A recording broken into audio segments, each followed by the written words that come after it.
Hello, Aldab Nation, at sa lahat ng mga fans ni Tisoy at Mengay. Welcome to my YouTube channel.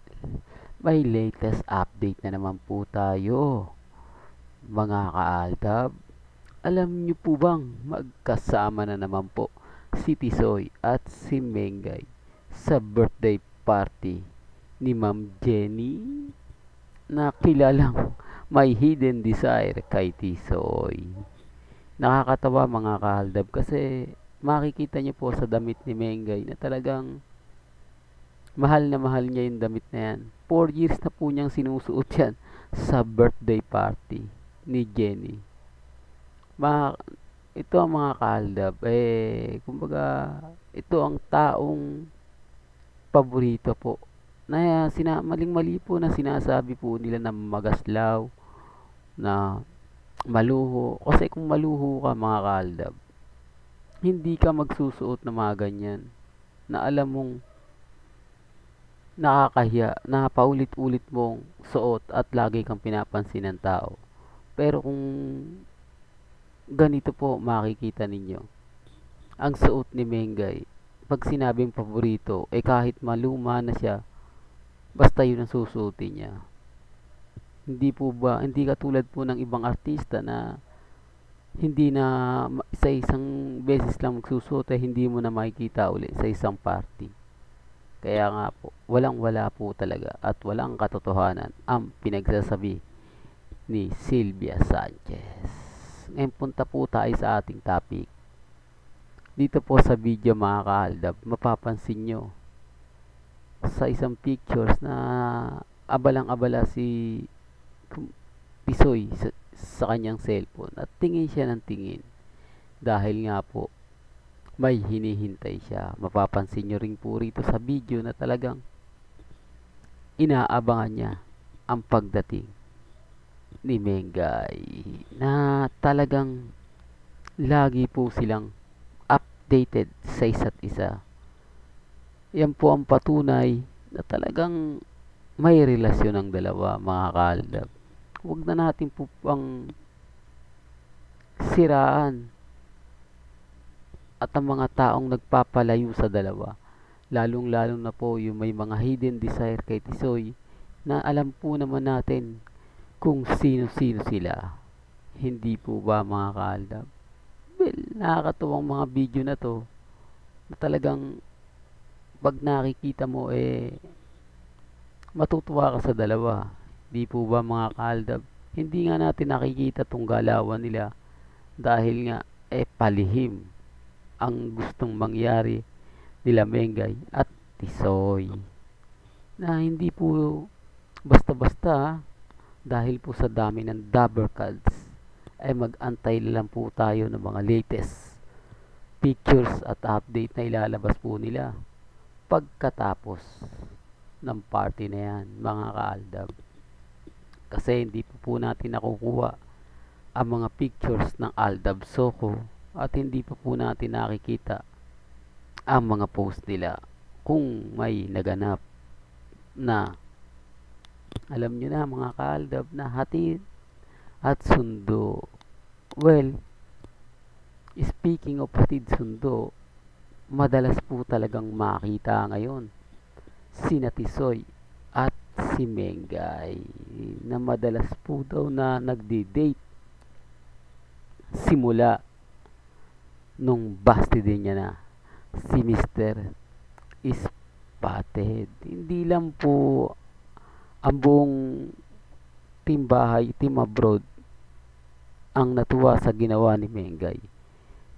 Napakarami pong fans ang natuwa dahil ngayon alam na po natin na wala na pong susunod-sunod at hindi na rin po matatakot ang ibang Aldab Nation. Kumbaga yung mga agam-agam po nila na baka nga totoong mahal ni Mengay si RJ, si Mr. Spotted at mawawala na ang Aldab dahil daw po mag second Kumbaga second open letter na naman po siya na ikinakatakot po ng Aldab Nation. Well, para po sa mga hindi pa po alam, kumbaga bago lang po nagbukas ng channel ng YouTube na to at hindi niya po napapanood ang in-upload natin, umamin na po sa mga hindi lang po nakakalam. Umamin na po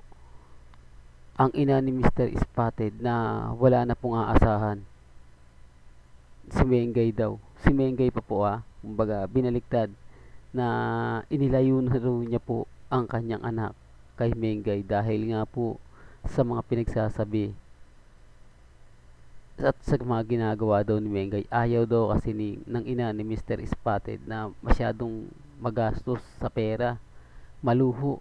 Kumbaga ang gusto niya raw doon sa anak niyang baklita excuse me po mga kaaldab, I'm sorry, kumbaga baka may masaktan. Kumbaga ang gusto niya puro kay Mr. Spotted magaling sa pera, mabait, lagi siyang binibigyan ng pera, lahat ng gusto niya ibibili. Yun po ang gusto ng ina ni Mr. Spotted na hindi niya raw nakita kay Mengay.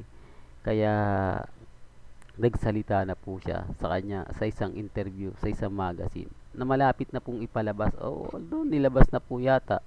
Kaya lang syempre hindi natatangkilikin ng ating mga Aldab fans. Ang tatangkilik lang po niyan ang mga basher, syempre ang mga mulats at may mga HD kay Tisoy. Sa totoo lang mga kaaldab, napakarami pong mga matrona ang nagkakandara pa ngayon kay Tisoy. Lalong lalo na po ang isa sa mga taong naninira kay Mengay. At kilalang kilala nyo naman po siya kung sino siya. Mahirap naman po tayo magbanggit, baka sabihin hindi totoo, pero napakarami pong ebidensya na halos siya po ang binibilihan ng damit, kung ano-ano pa po. Kaya lang siyempre si Alden stick to one, di po ba? Alam po ni Bossing yan at meron tayong video niya na talagang kung gaano niya kamahal si Mengay. Siyempre ang cellphone lang po laking pagpapatunay na po yan na lagi niyang tinitignan at lagi pong update. Ebidensya po yan, lalong po si Joros. Nung nasa Hong Kong po daw sila, panay daw ang tawag sa kanya. Siyempre, alam nyo na kung sino yun. Hindi lang na diretsang sagutin ni Joros, pero dahil alam po sa pelikula ng Hello, Love, Goodbye, kaya bigla na lang po siyang nahinto. Kumbaga, sasabihin na nga po. Kaya lang, hindi niya na naituloy. Pero alam po niya na nandoon si Mengay. Ay pumunta po si Mengay sa Hong Kong. Issue. Pero tagal na yan mga kaaldab. Tapos na nga excuse me po. Sinasabi ko lang po mga kaaldab na matagal na siya. Pero mainit na pinag-uusapan. Isa kasing video mga kaaldab na kapag katapos ng isang pelikula, balik normal. Lalong-lalo na po si Kakay. Nakita nyo naman kung gaano pumulupot kay Mengay na nakakainis. Kasi pagkatapos kang siraan, nagagawa niya pang umakbay at ipakita sa mukha mo na friends lang. Yan po kasi talaga mga kaaldab ang tunay na artista. Pagkatapos mo manira para i-promote ang movie mo kasama ang mga ibang artista, kailangan mo pa bang gawin yan? Na alam mo naman magkikita pa rin po kayo sa bandang huli. Katulad po nung ginawa ni Mengay, wala po talaga siyang masamang tinapay. Kumbaga, niyakap niya, nagpa-picture sila, na kahit alam po niya na galit po ang mga fans niya, lalo na po ang mga mamis at titas. Pero diyan po kayo bibilib kay Mengay. Kaya nga po talaga mahal po siya ng Aldab Nation. Lalong-lalo na po ang main fanatics at ang mga mamis at titas. Lalong-lalo na po ang team abroad na talagang isinisigaw po nila movie para sa Aldab Nation. Huwag kayong mag-alala mga kaaldab, malapit na. Kumbaga hihintay na lang po natin matapos ang kontrata ni Tisoy sa GMA. Sana po ay APT management na ang kumuha kay Tisoy para alam nyo na ang ibig kong sabihin. Hanggang dito na lang po video natin mga kaaldab. Kaya kung bago ka pa sa channel na to, subscribe ka na para lagi kang update sa Galawang Aldab. Hanggang sa muli, thank you for your watching.